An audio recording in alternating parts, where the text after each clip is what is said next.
The creatures who are born out of hatred and greed are called villains. They are the ones who end up society and civility as we know it. Our main character one such villain, and that's the only reason he has for his existence. The scene cuts to a school where we see several boys and girls discussing a show.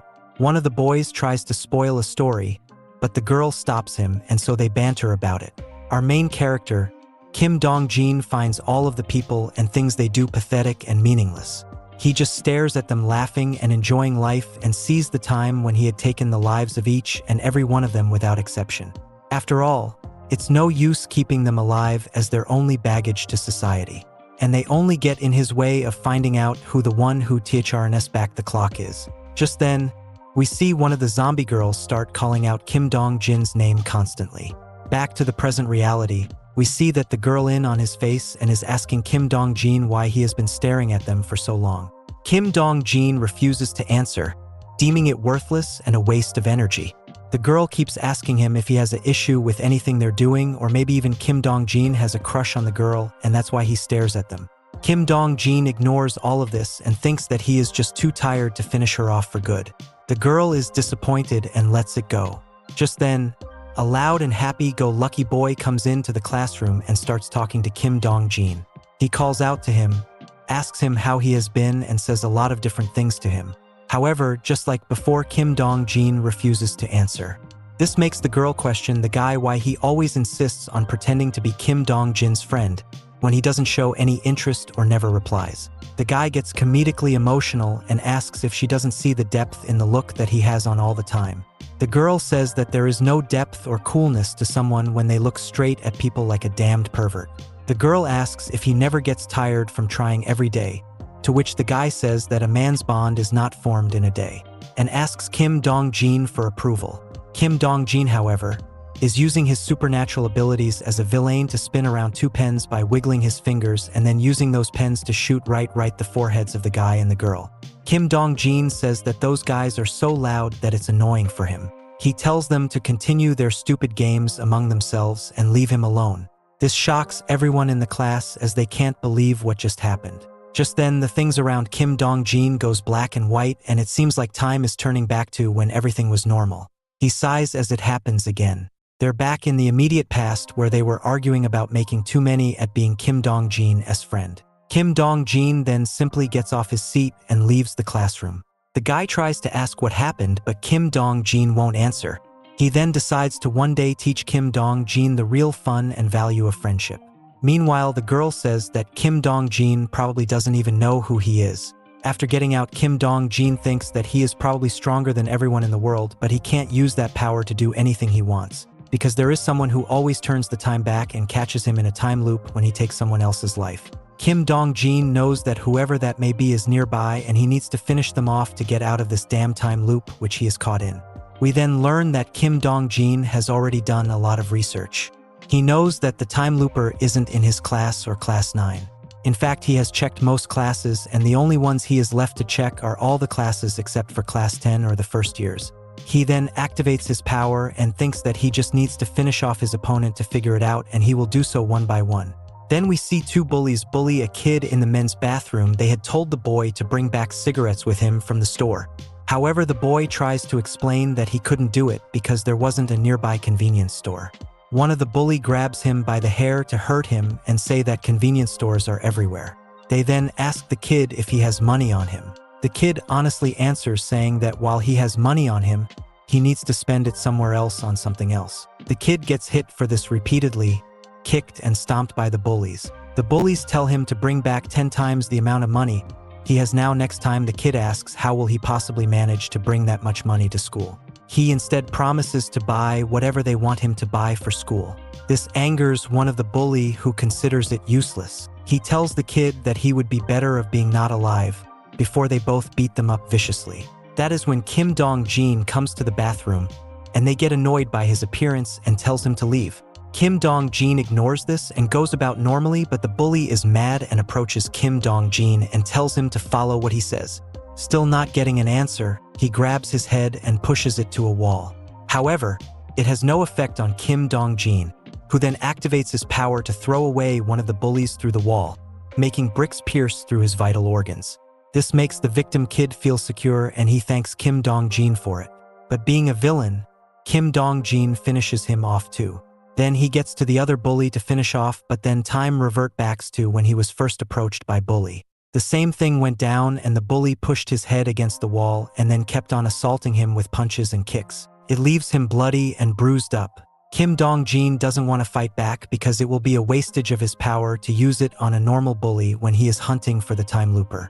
He thinks humans as weird creatures who don't understand doing things in moderation. That is when the pretend friend from earlier shows up and knocks out the bully with a punch. He verbally berates him for touching his friend Kim Dong-jin.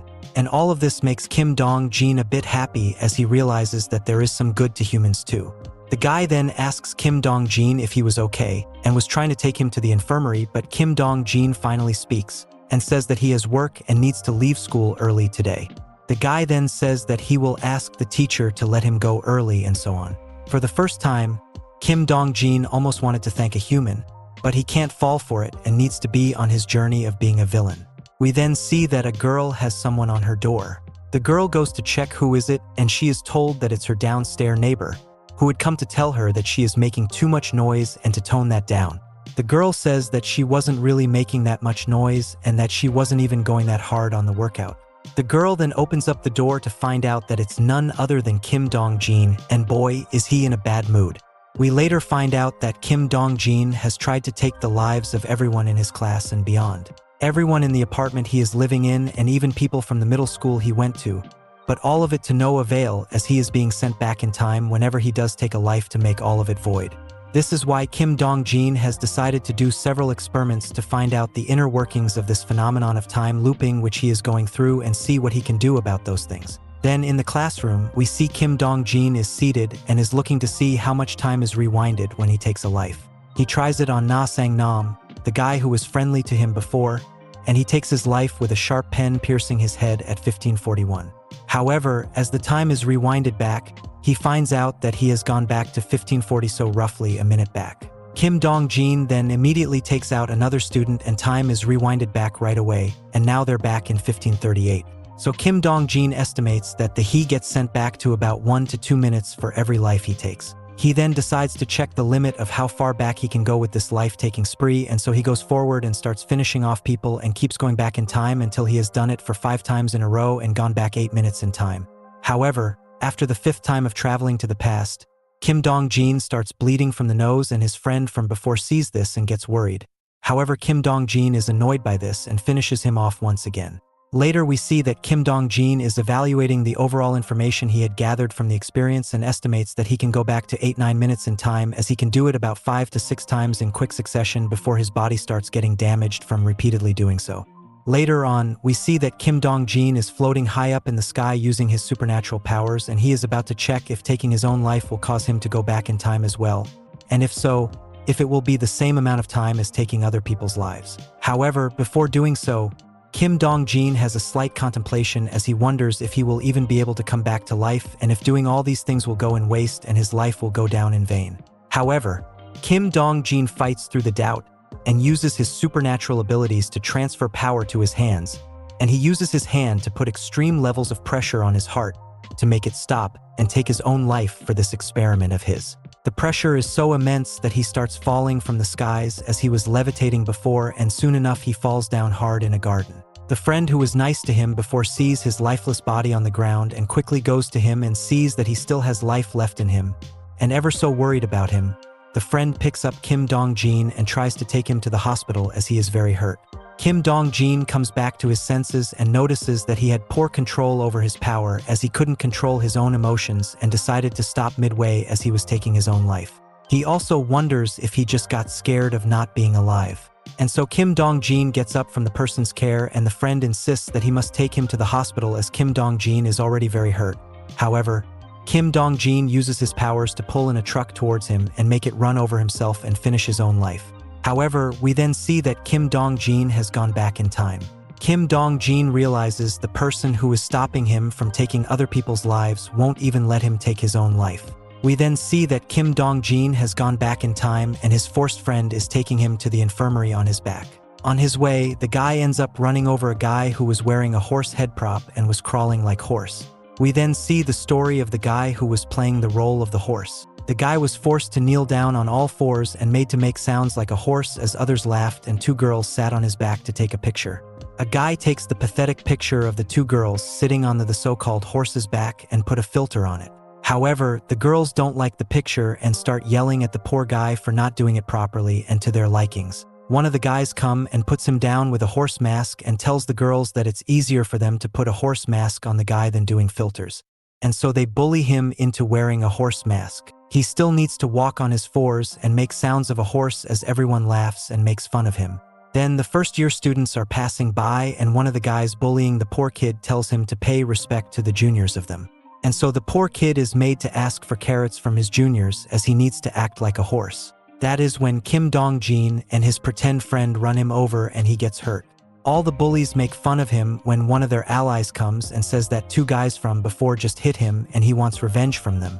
The leader of the bullies, a huge guy, puts shame to the guy who just got beaten up and asks him for the name of the guys who just beat him up to identify them. The guy who got beaten up says that he doesn't know the name of the big guy carrying. However, he knows the name of the guy being carried, that being Kim Dong-jin. The guy also warns the huge leader of bullies that the guy who is carrying is quite strong and is quite skilled at fighting, but the leader of bullies laughs it off, saying that as one of strongest entities in the school, he has no reason to be warned about some random guy. The huge guy then tells the poor guy wearing a horse mask that he needs to figure out who those guys who beat up his friends were and bring them to him soon, or else there will be a massive price for him to pay as punishment. The poor kid in a horse mask is a bit conflicted as to what he should do about this whole thing. However, that is when the bullies start the countdown for him to get up and go to the mission that was assigned to him, so the poor kid has no choice but to go after and somehow bring those guys to the bullies, or else he is going to be toasted by those bullies. Meanwhile, we see that Kim Dong-jin has put his pretend friend to sleep as he says that he finds it annoying how the guy tries too hard to do anything for him and won't even let him go when he is doing it, so he used his special powers to knock him out. As he is about to leave, Kim Dong-jin realizes that there is one thing that he hasn't yet tried, and that is take the life of the nurse from the school infirmary and see if that affects anything, or it will be the same time looping for him again. And so he goes to figure out firsthand rather than speculate. That is when the poor kid who was being bullied comes and sees that the body of the guy carrying Kim Dong-jin is fallen on the floor, in a sleep-like state, and this weirds out the poor kid as he doesn't know why someone would be sleeping in the corridor. That is when the poor kid enters the nurse's room and finds out that the nurse's life is laying down lifeless in a pile of her own blood. This surprises the poor kid as he sees that Kim Dong-jin is the one standing over the body of the now finished-off nurse. The time-looping phenomena kicks in, and then we see that they've gone back in time to when the poor kid was still being bullied and was just told about the fact that he needs to bring back Kim Dong-jin and squad. However, he isn't responding because unlike others, whose memory of the time before the loop is erased and settles in like normal, the poor kid who was being bullied still remembers everything and feeling, so makes him feel the déjà vu as he had already seen this before. However, as they're yelling at him to get his attention, he remembers about what happened to the nurse and starts screaming in fear in front of everyone. Everyone is shocked and wonders if the kid had seen a ghost, and thus they start leaving. However, the leader of the bullies gets his attention and tells him that he must, at all costs, get those two for him. The poor kid is convinced that something like this has happened before as well. Later on, we see that Kim Dong-jin is looking at his diary, where he crosses out another suspectee, named Yoon Si-woo, before closing out the book. He then wonders if he should go to Dae-woo's school again before flying off with his supernatural powers to go there. Upon going there, Kim Dong-jin sees that a class is going on, and so he gets in the class from the front door, which confuses everyone as to who he is, and it angers the teacher giving the lecture, as his class was interrupted.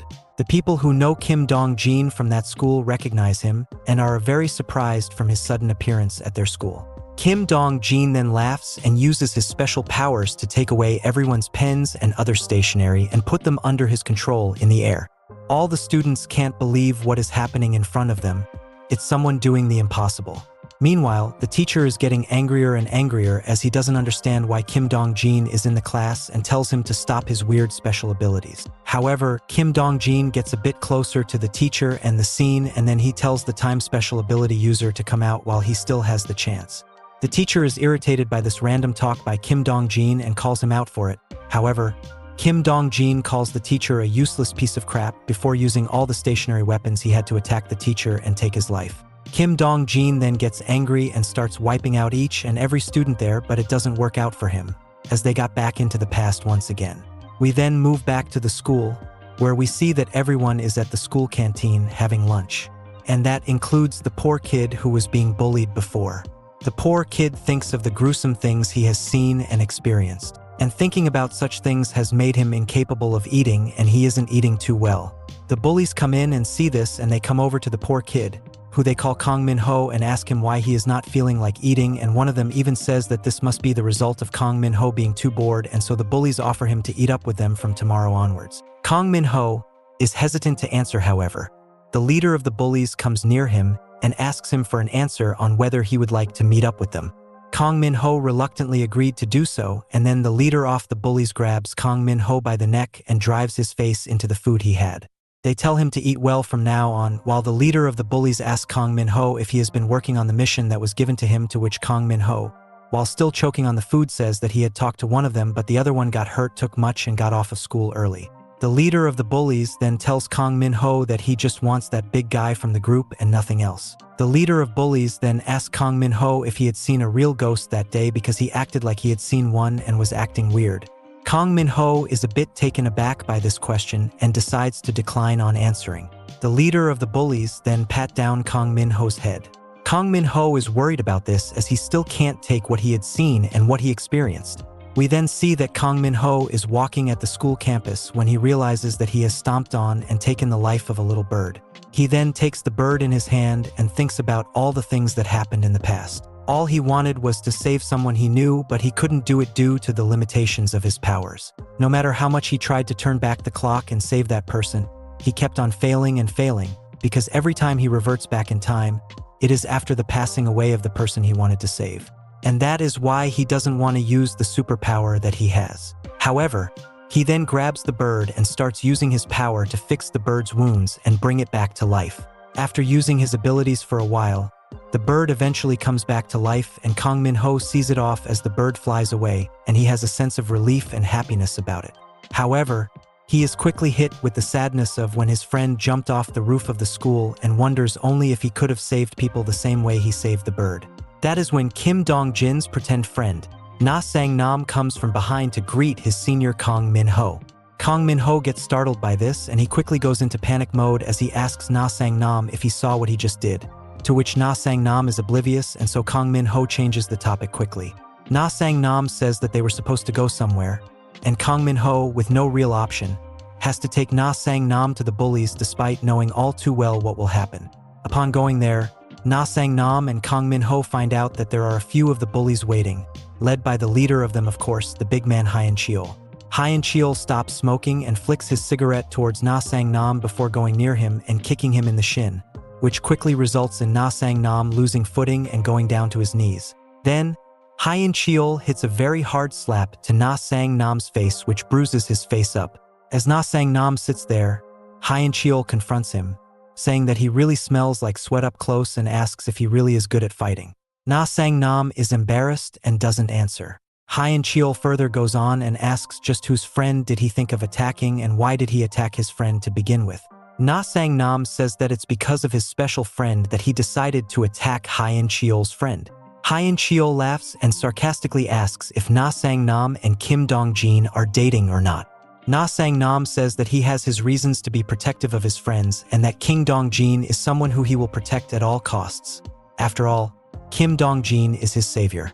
Hyeon-cheol finds this ridiculous and tells Na Sang-nam that this is not a movie set and that if he really cares about the guy that much, he should go and hold hands with him as he walks away. Na Sang-nam reaffirms that he really will defend his friend with his life, to which Hyeon-cheol asks if he will even be thanked for it. Na Sang-nam replies saying that he most definitely will. Hyeon-cheol laughs it off and gives his friends an order to beat up Kang Tae-jin tomorrow, and even allows them to do anything to him. Upon realizing his friend is in trouble, Na Sang-nam gets up and gets near Hyeon-cheol and tells him that there's a mosquito on his cheek before delivering a thunderous slap that knocks Hyeon-cheol out senseless and leaves. The lackeys of Hyeon-cheol tell Kang Min-ho to not tell anyone about this. Meanwhile, one of them is really impressed by Na Sang-nam's power. After the problem, a distressed Kang Min-ho walks away from the scene and he goes past Kim Dong-jin, who is now planning on taking the lives of the second years, now that he is done taking the lives of the first-year students.